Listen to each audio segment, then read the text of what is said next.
Guess we're live then, right? All right. Good evening, guys. 26th of November, Tuesday again, 8 o'clock. Welcome. We're going to do another webinar tonight.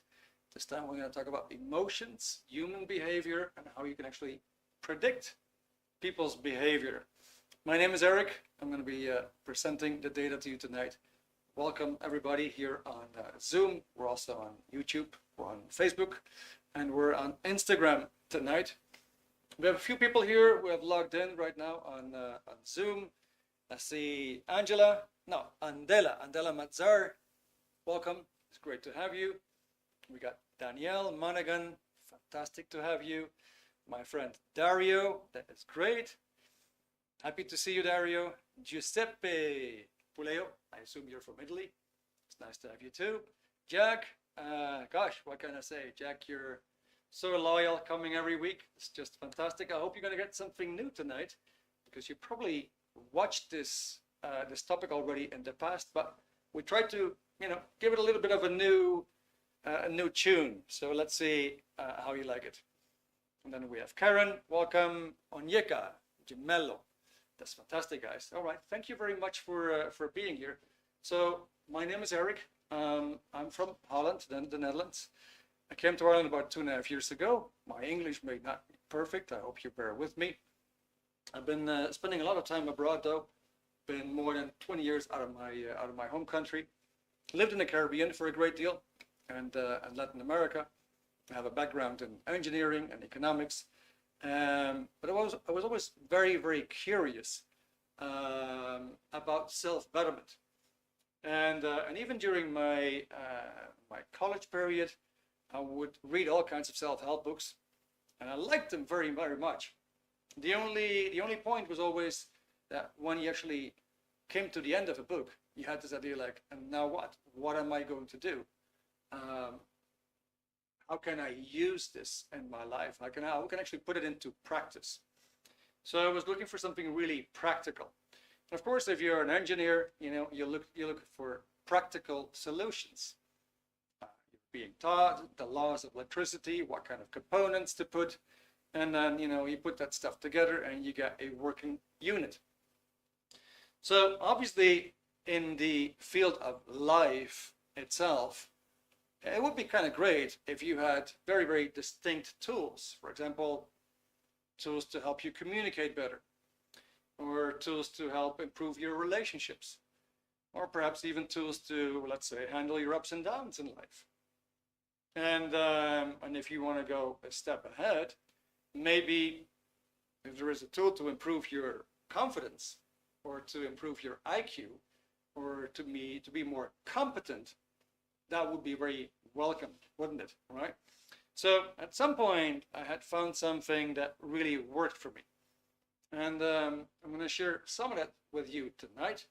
And that is actually all about, well, the behavior of other people. And we're going to be taking some of that technology, that method, that information from this booklet here, which is called the Emotional Tone Scale. And we're going to take data from another book, which is called Self-Analysis. So at the end of the webinar, I will actually make you an offer. So you can already know that is going to come up. And that will be a reduced price. It's fantastic data, and I'm going to share some of that with you tonight. So emotions and human behavior. Now, before I dive into it, I just wanted to let you know the intention is to make it very, very interactive. My intention is to ask you a lot of questions just to make sure that we're tracking and we understand the whole thing, and make the whole thing a bit lively, so to speak.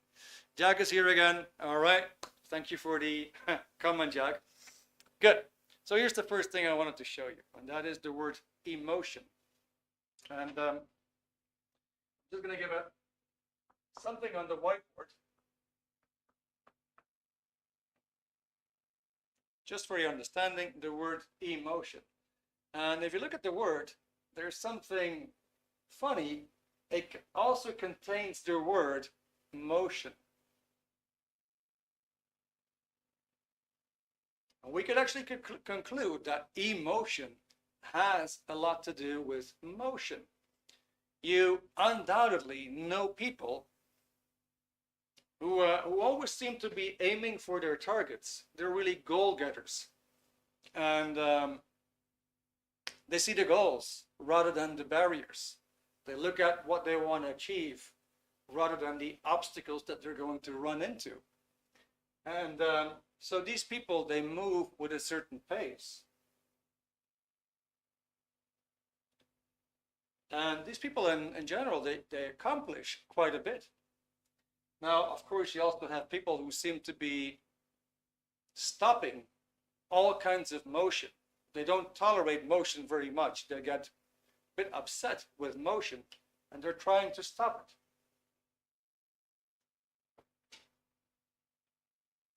And then you have people who seem to be afraid of a lot of things, and they run away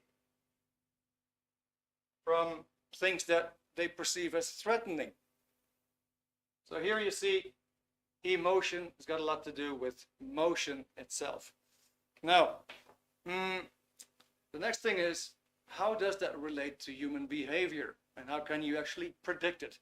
So we're going to go in a minute, we're going to go over a scale, but that is going to be an emotional scale. Now, what do we mean by a scale? A scale is, let's say, something that gets, from a certain point, things start to go better. Or things start to go worse. Right? So you can imagine a scale of health. You could have a very high score on that scale, or you could have a very low score on that scale. That would be a scale of health, right? So things either go up or they simply go down. And what we're going to look at tonight is called an emotional tone scale. And by tone, we simply mean the way the person acts according to his emotion. And that emotion can be that a person is better and better in surviving in life, in being healthy, being cheerful and enthusiastic, or he's actually going down and more succumbing to the pressures of life. So I want to show you a picture here, just to give you an idea. And that would be the first picture, and that gives you a bit of an overview of that emotional tone scale. Let's see if we can get it onto the screen. There we go. All right. So here's the scale that I just mentioned. And you have some arbitrary numbers there. It says, for example, 4.0 enthusiasm. Then it says 3.5 cheerfulness. Then it says 3.0 conservatism. It says 2.5 boredom. 2.0 antagonism. 1.5 anger. 1.1 covert hostility. 1.0 fear. 0.5 grief.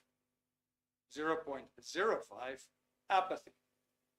0.0 doubt.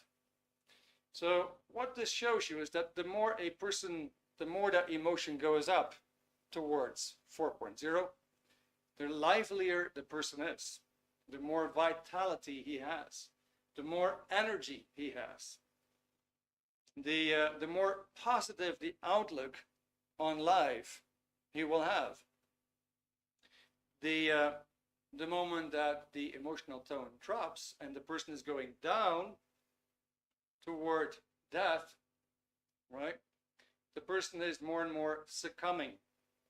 He's losing his positivity. It's turning into negativity. He's losing his energy. He starts to feel more and more sick, right? A whole lot of things actually happen. Now, everybody is somewhere on this scale. And so these are the most common emotional tones that you can actually spot in any human being. Now, obviously there's like emotions in between. Yeah, we're basically going to cover these for tonight. But you can imagine that, for example, while you feel anxious, that happens to be in the neighborhood of fear. Or you can be fear struck and you can feel completely numb. That happens to be just below fear. You could be completely in terror and you would have the same thing, somewhere just below fear. In other words, you can have some kind of fear. You can have fear in a volume. A person can be upset. He can also be upset with volume, with a lot of volume, right? So there's a bit of an idea how that would work. Now, according to the emotional tone, you will also find a certain behavior, and that's what we're going to cover tonight. So, actually, you can keep the thing there, Dita. So, Dita is my assistant. She's helping us out, and actually, I had quite a good example for her.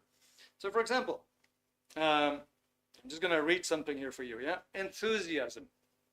That means it's an excitement. It's an eagerness to be involved, and you see that with kids all the time.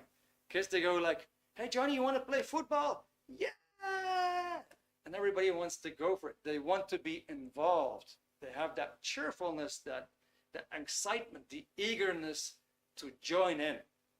That's what you actually find at enthusiasm.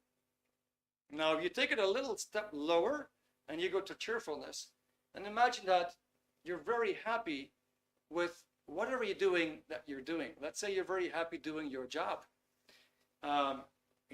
You're, let's say, a marketing assistant, and you're creating things, and you're putting things online, and you make the most wonderful creations, and you're totally happy in doing what you're doing. Then you actually get to that point of cheerfulness. That is where cheerfulness would be. Probably you have noticed at some points where you felt kind of like satisfied, contented, if you will, and you felt some difficulty to really express to be happy. You couldn't really express that. You couldn't openly show that you felt happy because you weren't there yet. There you have conservatism. Now, right below, you'll find boredom. And it's basically some kind of like an idle state. Nothing much is happening, really. Nothing is really wrong either, but nothing is really happening. But if you would trigger this person who's in boredom, and let's say you're going to ask him a question to participate or to do something for you, then he might actually start to nag a little bit, or complain a little bit, or or reject it like it's something that he doesn't want. And now he has just dropped to antagonism, right? Which is a kind of like a hostility, a feeling of hostility, a feeling of irritation, if you will. Now, when we drop a little bit below that, we actually get anger, and now we have hostility in volume. The other person actually might start to break things. It can actually become violent and physical. And below that, we have covert hostility. Now, covert hostility, basically, it's composed of two words. The first word is very important, covert. And covert means it's hidden. So here we have an emotional state where a person feels animosity, feels hostility, feels a strong dislike or even a hate towards you, but is not open about it. It will be hidden. Just below that we have fear. And fear is basically that emotion that something is coming your way, like a loss, a threat of a loss of a job, a loss of a person, a loss of something dear, and you have the feeling that you can't really fend it off. So a person starts to be afraid. Below that, we have grief, which is the loss has actually occurred, and the person is now in grief about it. Now, let's say that that loss has actually occurred, and after that, you had the feeling, after this, it will never be the same again. I will never be able to recover from this. Then he's actually in apathy. And below that, the body is pretty much dead. Now, what's important to notice here is that a person has an average. You might see, for example, you might see Joe being bored, and the next day you see him cheerful. You're like, hey, you know, I don't know him like this. And maybe a week later, you see him again, and he's still in boredom. In other words, everybody is somewhere chronically on that scale. So let me give you an example. Let's say Johnny is very, very enthusiastic. He wants an ice cream. So he sees his friends have an ice cream. He's running over to his mom and said, "Mommy, Mommy, I want an ice cream." Mom says, "No, Johnny, we're going to have dinner time. You cannot have your ice cream." So here's a question for you. Is he going to stay enthusiastic about getting an ice cream, or is his emotion going to change? What do you guys think? Is it going to be the same, or is it going to change? That will be my first question tonight. Normally, actually, I ask questions like, where you're from, why you're here for this webinar. I skipped that because I had this idea it might be a lot of theory. Let's go fast. So let's say Johnny wants an ice cream, and he's all enthusiastic about it, but his mom won't let him have the ice cream. What do you think is going to happen? Will he stay enthusiastic, or is it going to change? The chat is wide open. If you want to put something in there, it'd be lovely. I see that we have somebody else who actually joined in. That is Albatross. Nice to have you too. And Onyeka. Onyeka, you mentioned your name already. Good, that's cool. All right, guys. So what do you think? You want to participate a little bit tonight? See how this goes? What do you guys think? Is Johnny going to stay enthusiastic, or is his emotion going to change or remain the same?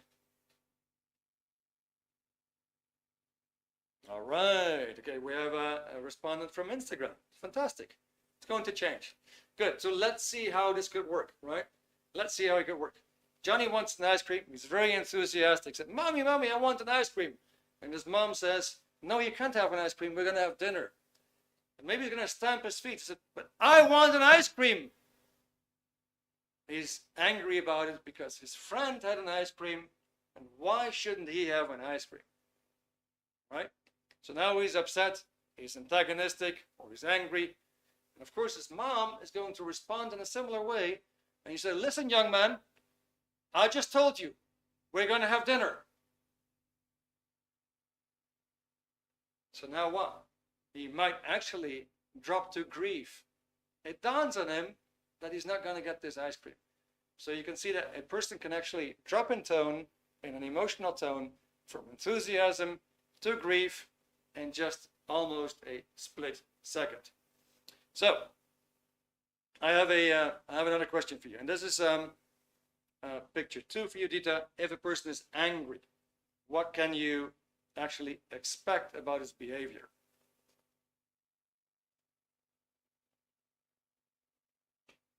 Good. All right. So let's do a little test here. So let's say a person is angry. What can you predict about his behavior? And I'm going to let you answer this question. Yeah? You can check all that would apply. So number 1, if he's angry, he's going to break things. Or number 2, he's going to say things which are not true.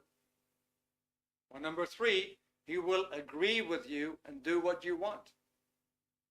Number 4, he will shout or verbally abuse you. Number 5, he will threaten to punish you. And number 6, he's going to look scared.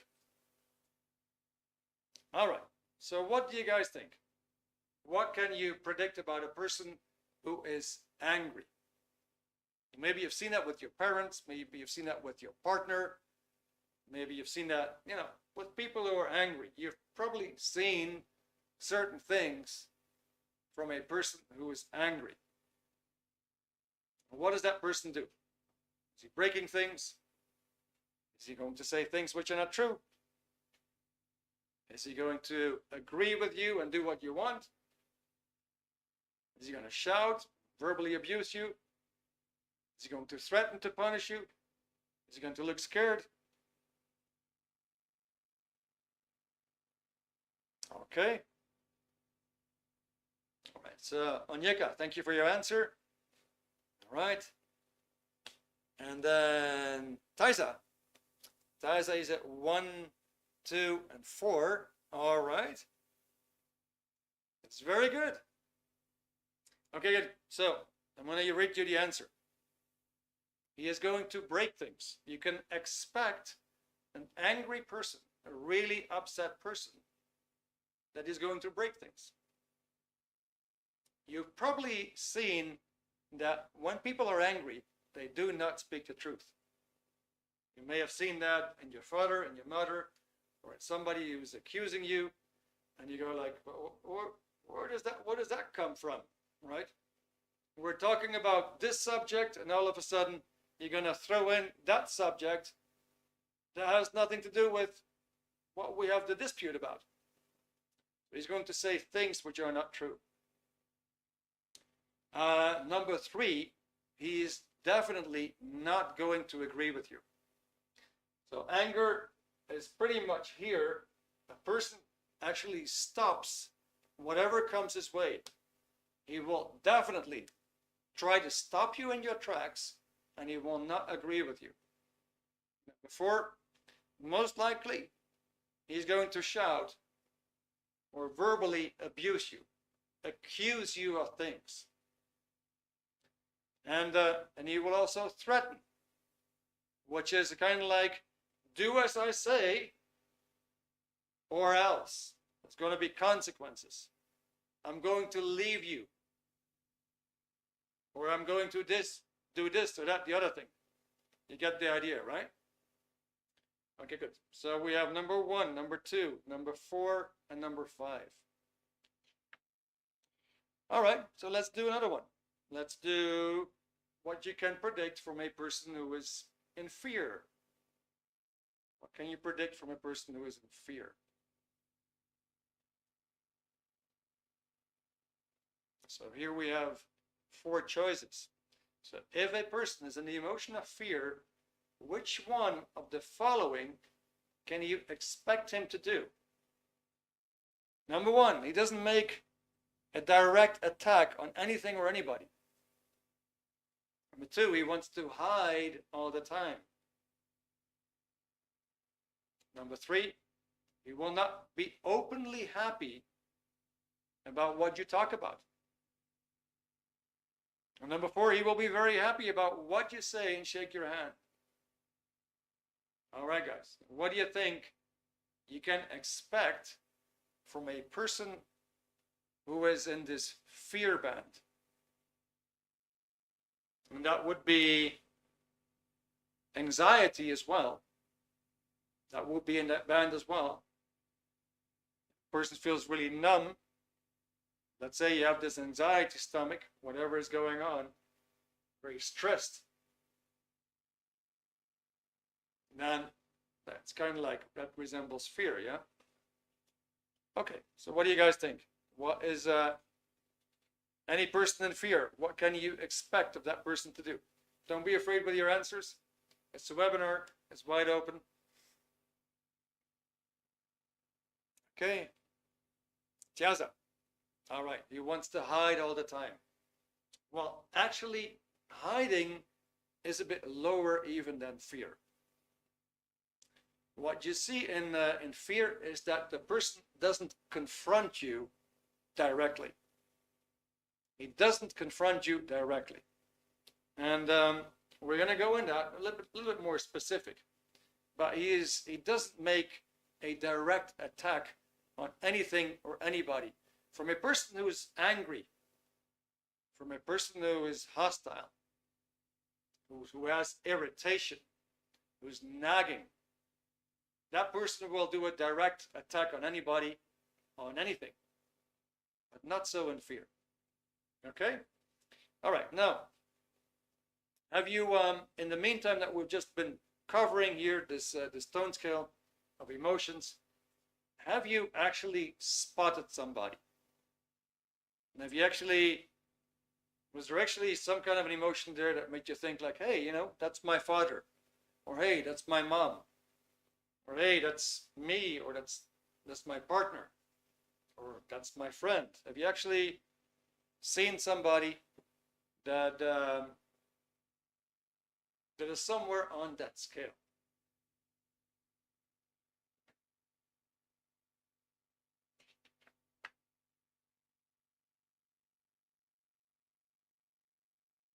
Maybe you've seen somebody who was in fear.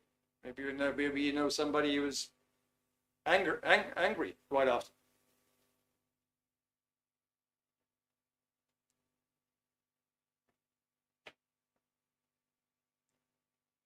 Good. Okay. So we're going to go to the top of the scale here, and we're going to start with enthusiasm. Go a little bit more into detail.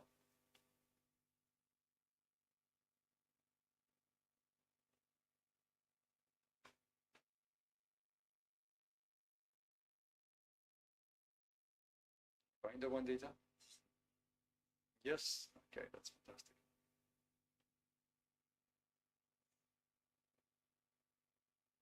Cool. All right. You can see it's a bit of a technical workout, but it works perfectly so far. All right. So here we go back to enthusiasm again. Yeah.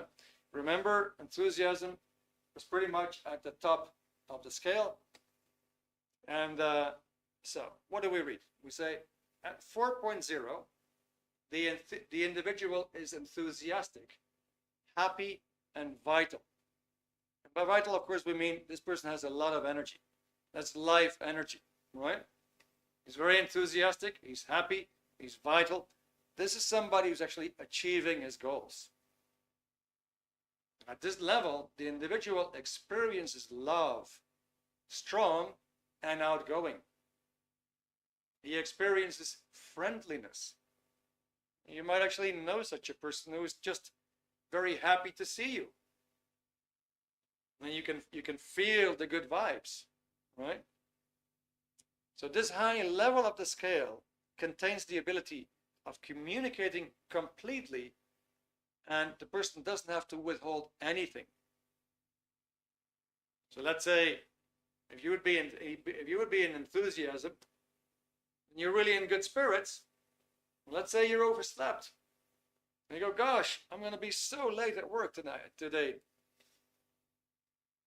And you are late indeed. And you feel like, okay, I have nothing to fear. I can just tell my boss I overslept, and that's the way it is. I'm going to make up the night. I'm going to make up the time in the evening. It's very different from a person who is in fear. A person who is in fear might think, oh my God, if I'm going to tell him that I overslept, there might be consequences. So I better tell him that it had something to do with traffic. You see, he has to hold back. But in enthusiasm, this person doesn't have to hold back anything. He has that confidence. He has that security that he knows he's totally safe in whatever he's doing. So this high level of the scale contains the ability of communicating completely and withholding nothing. He can receive ideas without making critical or derogatory, just fault finding or giving a low opinion, comments. In other words, he can receive ideas without making critical or derogatory comments. And while receiving another person's idea, he can greatly aid that person's thinking and talking. So sometimes you might actually come back from a friend and you have this feeling like, gosh, I had a great evening. I was seeing my friends. It was great. We had a fantastic talk. We could have gone on for forever. Yeah, and that was just very, very high toned. Okay, now here's the question. The question is, do you know somebody who is, generally speaking, enthusiastic?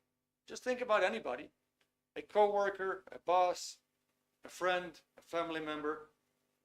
Do you know anybody who is generally enthusiastic? And just have a look. How is this person doing in life? Is this person doing good? Is this person not doing good? What is your opinion? And if you know somebody like that, just feel free, pop it in the chat, and we can see. All right, so then we're going to go on with the next one, which is, I'm going to skip one. So below enthusiasm, here we got cheerfulness, if you remember. And we're going to skip one, we're going to go to conservatism.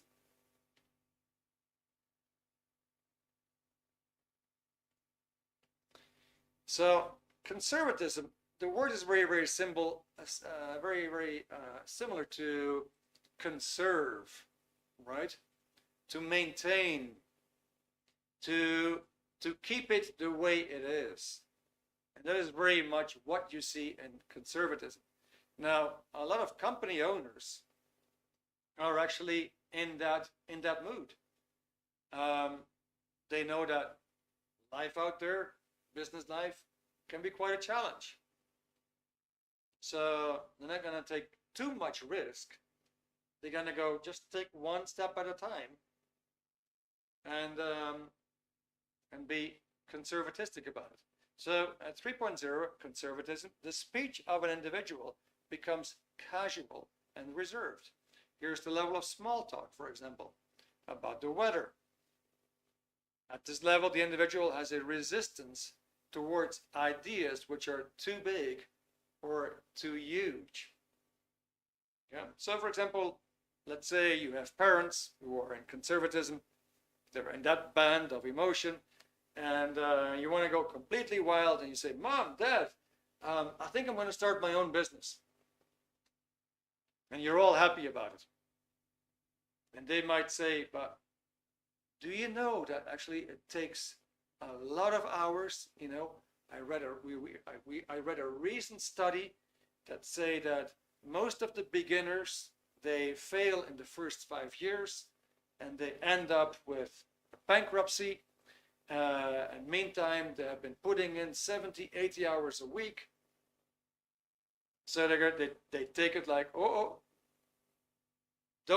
begins to enter. Safety, security, somewhat better survival conditions are the arguments used along this level of the tone scale. Good. In other words, keep it the way it is. Yeah? Do it little by little, step by step, yeah, but don't make too much of a jump. So once again, I have this question here for you. Do you know somebody who is in this mood most of the time? And how is this person doing? For example, how is the health of this person?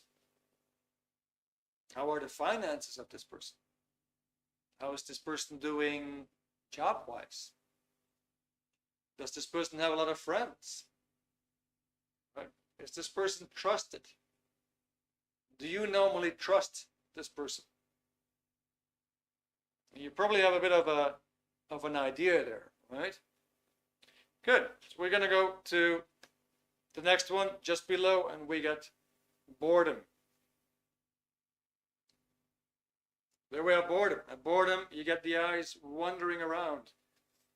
Not frantically, as in fear. A person who is afraid who won't really look at you is kind of like looking down, looking everywhere. And boredom, the person is simply like, well, nothing much going on, just looks around. Also, he won't be avoiding looking at you.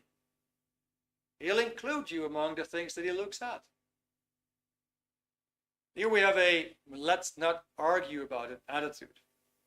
A carelessness as to whether one's conversation is being received or is even understandable. The person doesn't really care about communication anyway. Doesn't really care if he is well understood. He doesn't really care about your communication. It's like he feels like it's all fine. Let's not bother with things. So boredom is not a state of inaction. It is a state of idle, basically not going anywhere type of action. Now, once again, maybe you have seen people in boredom. I for sure did. My dad was chronically in boredom. He would just do his job, come home, lie on the sofa, pick up a newspaper, get the supper, go from one channel on the TV to the next one, turn up the TV, pick up a magazine, walk to the kitchen, come back, pick up the newspaper, turn on the TV again. Like an idle state of action. Now, if you know anybody in boredom, then maybe you can have a look. How is this person doing in life? Is he financially successful? How is his health? Is he in a great shape? Does he have many friends? Is he well liked by others?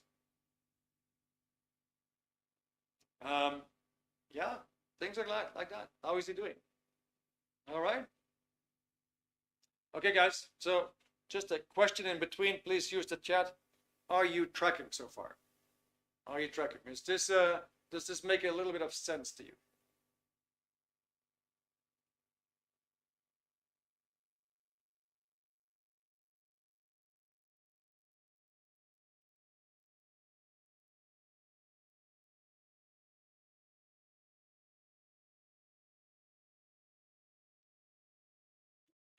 It's a cup of tea for myself, so I'm just gonna have a sip. Yeah. All right, Jack. Making sense. Okay, good. Fantastic. Anybody else?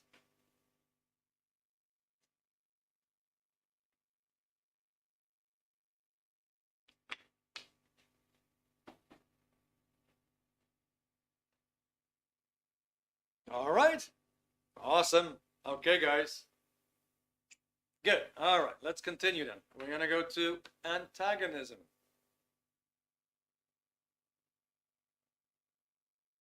Which is to antagonize people, right? Which is to be hostile. That's what you see in the picture. Yeah. It's this constant vocal, verbal fights between people. So at 2.0, that would be the middle of the scale. 2.0 antagonism, the person will look directly at you, but not very pleasantly. He wants to locate you as a target. The individual is apt to nag or to make derogatory, fault-finding comments to make less of you or somebody else. On this level, the individual can only be roused by nagging, nasty cracks, and other antagonistic communication.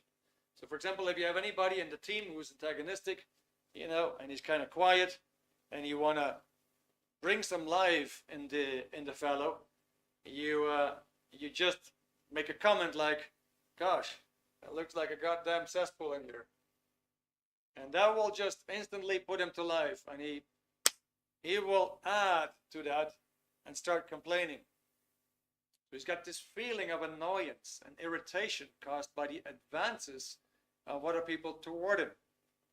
Here's the occasional grouch, the complaining individual who yet makes no mistake about what he finds wrong. In other words, here we have a emotional tone that is not really pleasant. All right? So, do you know somebody who is quite often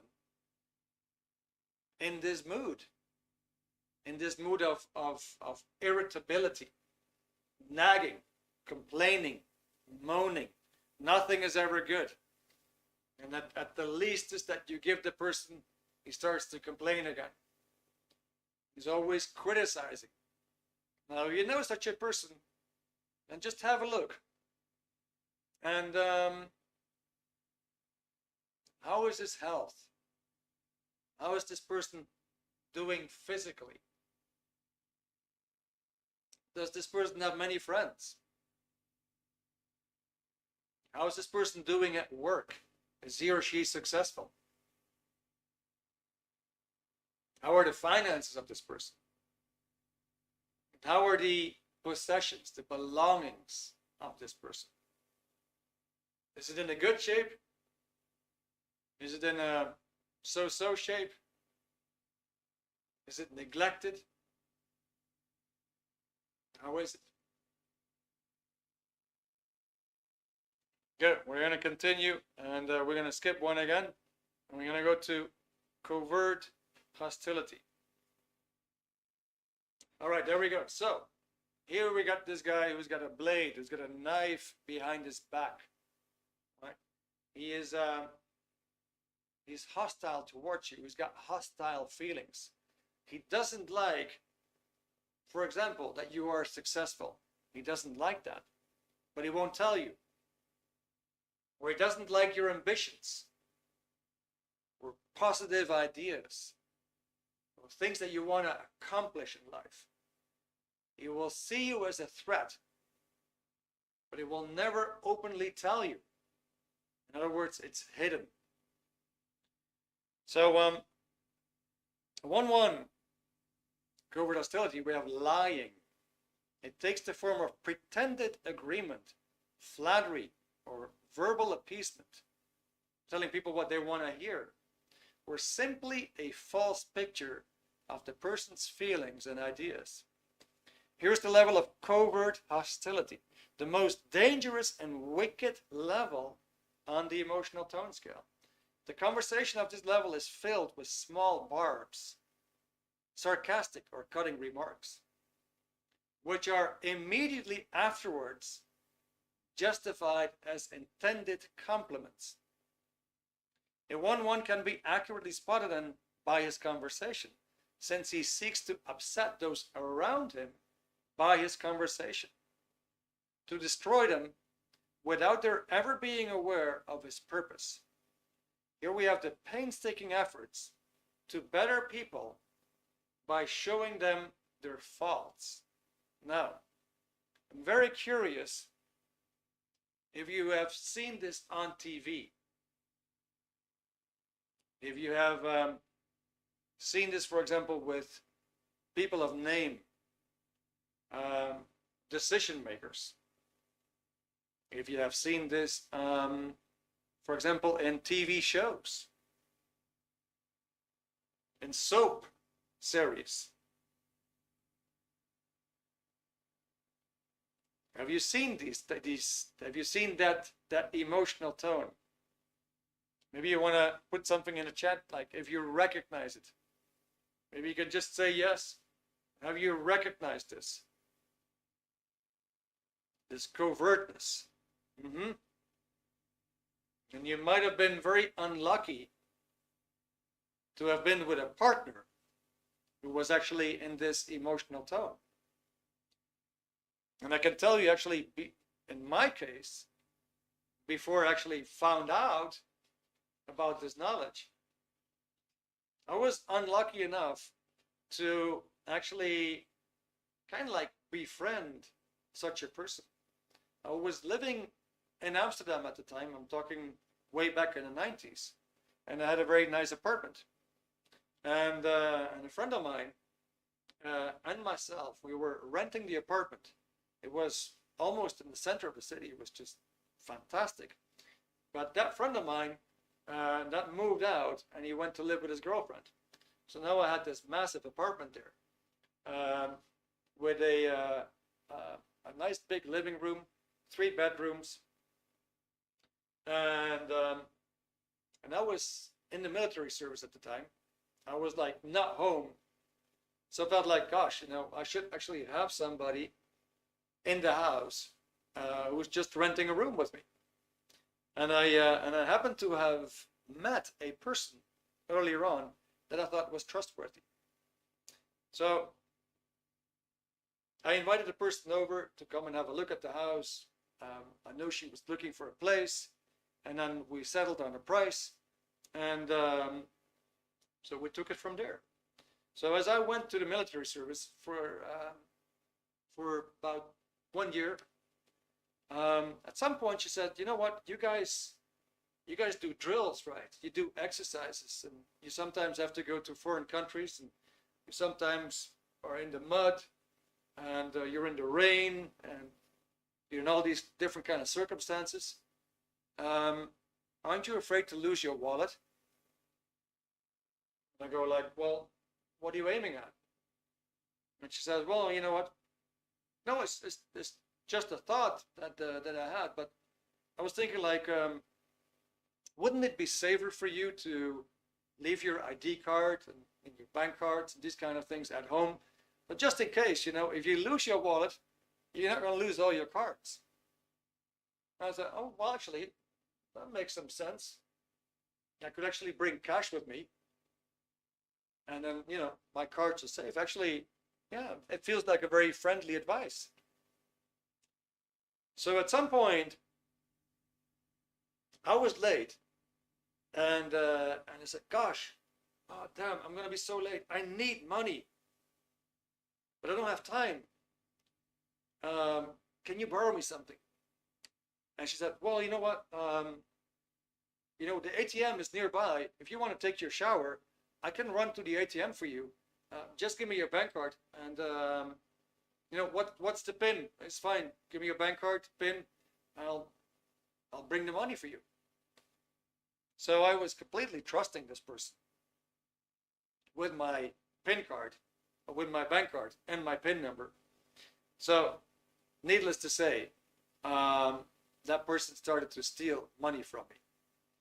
I only found out a couple of months later, as I had this idea, like, I'm going to have a couple of €1,000 on my bank account. And I found out I couldn't withdraw any money.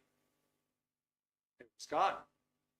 And back in the days, you didn't have an app for your phone to check how much money do you have on your account, right?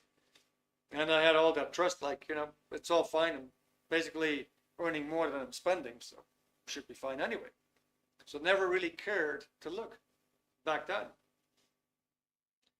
So she happened to be on holidays. And I was like, okay, you know what? Let me inspect her room. And in the room, I found my bank statements. She had been taking my bank statements, and carefully hid them in her wardrobe. So I started opening the bank statements, and I could see all the withdrawals. And all the time, she was just playing nice and sweet, and kind of like being my best friend. And it tells you exactly, like, it takes the form of a pretended agreement, flattery, verbal appeasement, telling people what they want to hear, a false picture of the person's feelings and ideas. Here is the level of covert hostility, the most dangerous and wicked level on the tone scale. The conversation of this level is filled with small barbs. Now, if you watch certain things in the news, these kind of things, you can quite often spot that emotional tone level. So, quick question for you guys: do you know somebody who is in this emotional state most of the time? And can you see how well this person is actually doing in life? How is this person doing physically? How is this person doing job-wise, finance-wise? Does this person have a lot of friends? Is this person trusted? Anybody at this point wants to share anything? Does anybody know a person who is in covert hostility, who's connected in some way, maybe a bit distant or more close? Do you know anybody who is at that and actually you have noticed what kind of actions that person is capable of?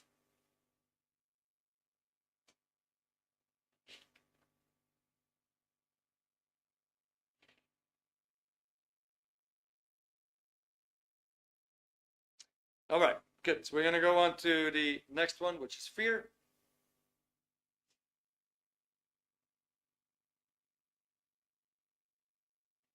All right, so here, fear. A person starts moving into a fear band, you get a focus shifting around, mostly directed downward. A fear itself, the person can't really look at you. People are simply too dangerous to look at. He's supposedly talking to you, but he's looking over to the left. When he glances at your feet briefly, then over your head, etc., in short, he's going to look anywhere but at you. With this tone being fearful, the communication is twisted and consists of lies. All right, so here you have a few examples, really. And there's, of course, many more, but those you will be able to find in the book Self-Analysis, and you will be able to find them in the Emotional Tone Scale booklet. One of the last things I wanted to bring up to you, which is quite helpful, is the next chart, where we have the Emotional Tone Scale again, with 3 different bands. Dita, if you could show up the Help Domination. There we go. So if we just want to bring it down into simplicity, we see that at the top of the tone scale, people actually want to help you, which is to assist in survival. You know that you can simply rely on these people. These people will be there to help you. Then you have another band there, which is domination. This person is simply demanding agreement. It is simply a demand, do as I say, or face the consequences. And below that, you actually have a level which we would call nullification. It simply means to null, which is to zero something, which is to make nothing out of you, or to make nothing out of your ambitions, or to make nothing out of your purposes. And there we get nullification. If you want to know more about how this works, it's all in the book. But basically, you can pretty much tell already with these classifications, am I dealing with a person who is generally willing to help? And has he been helping me in the past? Or is this person demanding all kinds of strange things from me? Or is he making nothing out of my ideas? And then basically in this booklet, if you browse through the booklet, you're actually going to see the tone scale with pictures. You are going to see a complete tone scale with everything in between, and it goes way higher than 4.0. You're going to see what a person is doing with his eyes, so you can actually accurately spot them. And in the back, you will have a whole chart, and we're just going to have a look at the snippet of it, so you have a bit of an idea when you have the chart with you, how to accurately predict the person you have in front of you. So that's the last slide I wanted to show you tonight. It's going to be the emotional chart.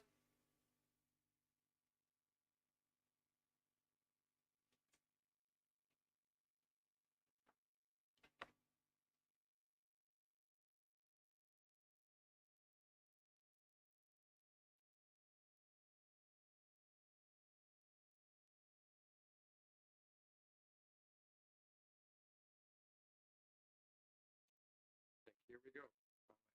I hope you can see that. You see column 1 that that describes the behavior and the physiology of the person. Column 2 describes the medical range. Column 3 describes the emotional range. Column number 4, the sexual behavior and the attitude towards children. Then we're actually skipping a number of columns because it simply doesn't fit on the screen here. But in total, there's 24 columns. Yeah? So for example, in column 8, you see how does a person handle the truth. In column 10, you see how does a person speak or listen. In 19, what is the value of that person as a friend? Or column 20, how much is that person actually liked? Now, to give you an idea, let's say that you could move yourself up to enthusiasm, all the way up. You would be doing very well at projects. You would be excellent at projects. Execution-wise, you could actually handle a lot that comes your way.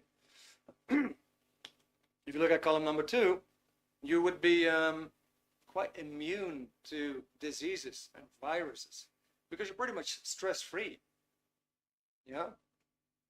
And on the top of the band, you'll find exhilaration, and a bit below, you'll find eagerness. Give me a second.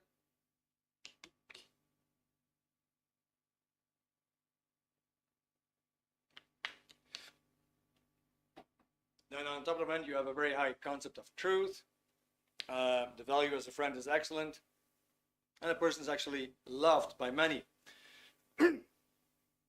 If you go down to, for example, 1-1, covert hostility, you see that a person is generally despised. People know that. It's a liability to have that person around. You see in column 8, you have ingenious and vicious perversions of truth. And the person covers lying artfully.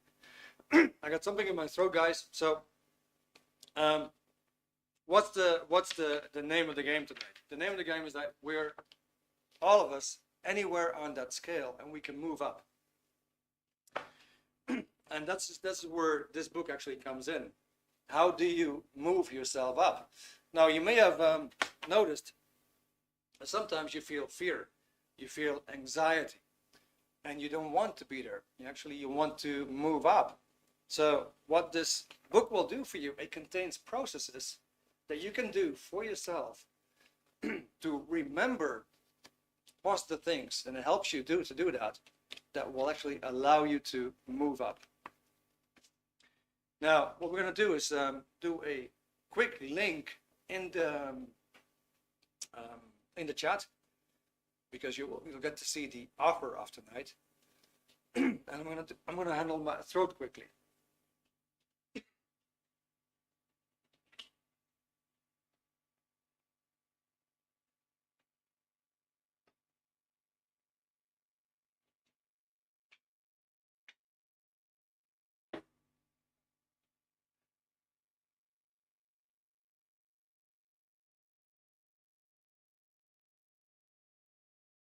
Good. So here's the link. We have the emotional tone scale booklet. We have self-analysis.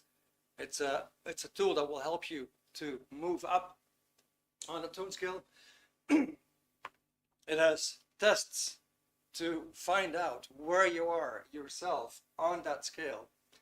And then step by step, process by process, you actually have something to either help yourself or help a companion, a friend, a family member to move up. I've used this many times on myself, on others, and from my experience, it really works. That's what I can say for now. Good. It's 9 o'clock, guys. Thank you very much. Do you have any questions at this point?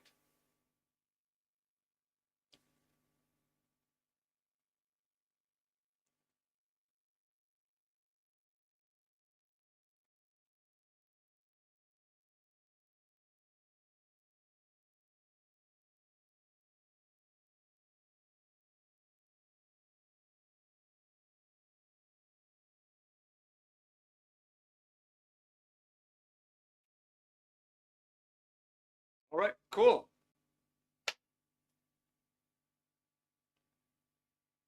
So I hope you liked this somewhat. I hope this was somewhat informative.